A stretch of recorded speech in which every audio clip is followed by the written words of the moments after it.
My name is Scott Miller, and there's some fabulous news. In the next few minutes, I'm going to cover absolutely, uncategorically, everything you need to know about business valuations in approximately 8.5 minutes. Ladies and gentlemen, that was the high water mark for humor, and apparently you all missed it. Well, let's see, we're,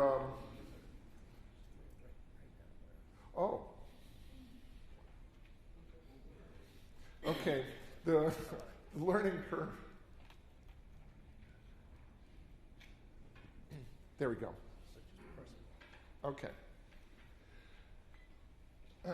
David and I are going to talk briefly about ESOP valuations, and I'll take the front end of this and talk briefly about classic valuation theory. No, we're not going to cover the entire world of valuations, but just enough as a baseline for you to have an appreciation on the linkage between the valuation and then the signature attribute with ESOP companies, a repurchase obligation. Certainly in the course of the valuation venue, one of the things that we have here is that an employee stock ownership plan is limited in how much it can actually pay for the stock in an ESOP. It's limited to its fair market value, and for those that want a hair split, it's actually adequate consideration as defined by federal rules and regulations. So there are some limits. Even though many ESOPs are leveraged when an ESOP goes in, some of the highly leveraged deals that you may read about with private equity firms and the such, it's not possible with an ESOP because we are limited to fair market value. In determining an initial valuation, there's always a rigorous analysis of cash flows. Can the company afford to pay the price that's being tendered for the purchase of the ESOP stock? Interestingly enough, today, overwhelmingly, most of the companies that are considering ESOPs just happen to be S corporations. We recently did a survey on our own client base, and it turned out that probably 95% of the clients, now perhaps that's not a representative sample, but most companies are S corporations today. There's certainly a lot of C corporations that are out there, but S corporations, certainly in an ESOP environment, have extremely attractive tax attributes. And because of S corporation attributes, S corporations being entities that are passed through companies for tax purposes, most of our clients and most of the firms that we're seeing out there are either 100% ESOP or they're migrating to a very high percent ESOP. The most tax efficient literally entity that's out there is a 100% S corporation ESOP. Very briefly, no S corporation pays any income taxes. None of them do. They're pass-through entities, and the shareholders, the stakeholders of the company, are going to have their, that personal income tax obligation. When the company is owned entirely by an employee stock ownership, T as in trust, the trust pays no income taxes. There'll be a responsibility to the company on the repurchase obligation, but it basically means the company, for all intents and purposes, is tax-free. For anyone that's perhaps from, bad one-liner coming, the People's Republic of California, the highest marginal combined personal, federal, and state income tax rates are now over 50%. Yes, it rhymes with near confiscatory. An ESOP, you can imagine, would be a pretty easy sell out there. How does 0% sound as opposed to 52%? Pretty compelling. Another key thing today, since so many of the transactions are headed towards a high percent ESOP, or even going 100% right out of the blocks, it is really a mergers and acquisitions environment. When I first started out, most of the transactions were small minority blocks of stock, But today, if in fact the company is going to migrate to this very high percent, there's going to be some larger issues. Ergo, how do we pay for this? Where are we going to come up with the money for the ESOP to acquire all this stock? And then there can be ancillary other issues such as key management, retention, and incentive programs, and it goes on from there. So what we find today with most ESOP transactions, they're fairly complex, and there's certainly a proxy for the M&A world. Oops, just went the wrong way. Classically, in looking at valuations, there's three broad approaches. So I'm wordsmithing here. There's an income approach, a market approach, and an asset or cost approach. Well, because there's a signature aspect with employee stock ownership plans, this repurchase obligation that's tied to cash flows, clearly, what is the overall valuation approach that is most appropriate for closely held companies with ESOPs? Sure, it's an income approach. And substantially all the valuation firms I've ever talked to that deal with a lot of ESOPs, there really is a focus on the cash generating capabilities or the income generating capabilities of the company. Now within the income approach, there's a couple of methods. There's discounted cash flow, which involves a forecast or projection. For many clients are not comfortable providing a projection. So there's a long pause here. We certainly understand that. The proxy then to develop a valuation for the firm is to then develop an earnings capacity that's representative of the potential of the firm over a longer period of time, taking into account some good years and some not good years. Basically, there's an averaging in most cases. That's referred to as the capitalization of earnings method, a single point in time. A market approach is something that is appropriate, and you really have to consider it. Guideline transaction method, there's some wonderful databases that exist today with lots of historic transactions. Anyone comfortable with comparing transactions from 10 and 15 years ago to today's environment? There's an issue there, right?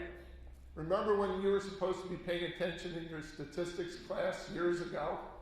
And there's a central tendency in most large databases. That's the theory in a lot of the transactional databases. With time, there's a central tendency with some of the multiples. Is that useful today in valuations? In most cases, it's a good reasonableness check. The primary emphasis will be on cash flows and an income projection. Public guideline companies, certainly if you're large enough, the companies, there will be publicly held companies that can be used as comparables. An asset approach, it's something that is usually considered in evaluation, but typically not given much weighting. So we've already talked about, for most companies, it's an income approach. One of the things that's fascinating is that even though most companies and most candidate firms are S corporations, and the corporation itself pays no taxes, if you look closely at a valuation report, there'll be a consideration of corporate income taxes. We're going to pretend you're a C corporation. Well, how's that possible? I'll demystify that very briefly. The standard of value, fair market value, assumes a willing buyer and a willing seller. But the key insert, it's a willing hypothetical buyer and a willing hypothetical seller. The hypothetical buyer is assumed to be a C corporation. And even though S corporations enjoy great tax benefits, they mean nothing to a hypothetical buyer that's assumed to be a C corporation. You'll probably want to take a lot of notes on that one, right? Signature attribute of ESOPs is the repurchase obligation, In most other instances, there is not a consideration. Today, tomorrow, the next day, 15, 20 years from now, as Aaron was talking about the repurchase obligation. But that is a signature attribute by federal statute. The sponsoring company has to be willing, able, and has to be able to make a market for the stock that's in that ESOP, signature aspect. And cash flows are central to the ESOP analysis. As far as the repurchase obligation issues, historically, if we go back 15, 20 years, most ESOPs were small minority blocks of stock. That is no longer the case today.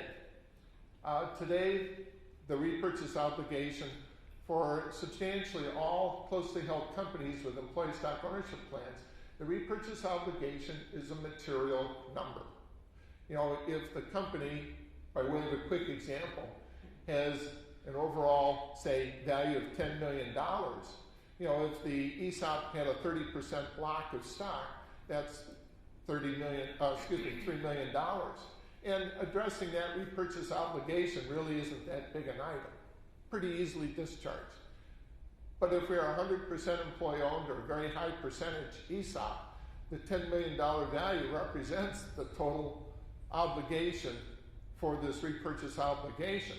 And depending on the demographic spread and some of the things that, again, Aaron's talked about and will be addressed, the repurchase obligation in any given year or in a very short period of time can be very substantial.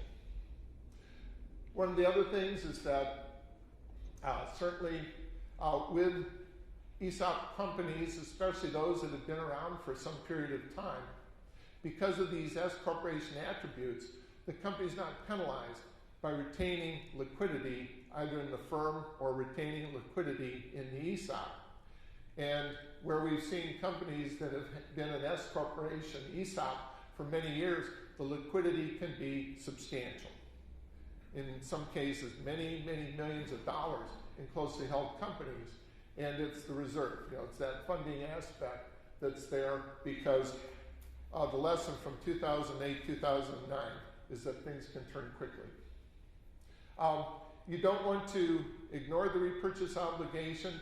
Many firms are on a pay-as-you-go basis. I think that's very dangerous considering how volatile the economy is of late, and planning is appropriate. And with that, that's a quick overview. David's going to address some of the sustainability issues. Well, today, Aaron touched on this a bit. We're going to be going through a lot of sustainability elements in the case study as well, but I wanted to touch on a few things here. Because, as Scott said, basically, the purchase obligation can be substantial. And it's something that you need to take into account, and every valuation should take into account the purchase obligation. So if you don't understand how it's being managed within your own valuation, make sure that you have that discussion. Hopefully that discussion will lead to other things, because I'll tell you right now, there's nothing that bothers me more than when people are being reactive to their ESOP plan. Bottom line is, this is a benefits plan. Okay? This is something that is in many ways no different than your 401k. Are there cash demands that come at uncertain times for you? Yes. Can those be planned for? Yes. Do most people plan for them well? Absolutely not. And so the sustainability topic itself really focuses on that. Because I really can't tell you how many times I'll have people speaking with me about how they've actually changed their own business strategy to react to the ESOP. All right? What other element of your business are you being reactive to other than the external market? I mean, when you're setting your vision, when you're setting your strategy, you're basically going out and saying, okay, we want to be proactive, we want to go get market share, we want to grow the business, we want to make more money. This is the goal of business. ESOP should not get in the way of that. And in a lot of ESOP conferences, you'll hear a lot of fire and brimstone about purchase obligation, what it's going to do, we need to sell our business because of a purchase obligation. That doesn't have to be the case. Certainly if you employ certain policy decisions, that will lead you there. But that doesn't have to be the case. And so, a few years ago, this became a real hot topic. And it's something that I think really needs to be focused on for mature ESOPs specifically. The main thing is people and boards and trustees really need to understand how their ESOP policy decisions are going to impact them in the short term and over the long run. Repurchase obligation studies are the first step in that and helping to understand where those cash flows are going to hit. But policies can help to alleviate some of the stress and can align your business interests. So really important to look at both. And a lot of people obviously are looking at the next year or two, whatnot. You need to look at a plan that's going to allow you to establish and sustain this through the next generation, which is what sustainability is all about. Not using all the resources that we have today at the detriment of future generations. As Aaron covered, really, you need to understand the ESOP, your ESOP policy decisions and how those impact not only your business strategy, not only your cash flow and your benefits, also your valuation. Understanding how all those work together. I see a lot of companies out there too, and again, there's no right or wrong with any of this. It's all just a matter of what you're looking to achieve and how to align those interests. And so you see a lot of companies out there that will have policies in place that don't even allow them to effectively communicate their ESOP plan. If a new hire comes in, it's like, well, you're going to be part of our ESOP. Well, what does that mean? And oftentimes it's very hard to articulate. Hopefully there's a plan in place that will allow you to clearly articulate that, and for the board as well to have an understanding of, as they're planning for their business, how all this impacts that. So you really want to, align your ESOP policy with your business strategy to ensure that it's what you want.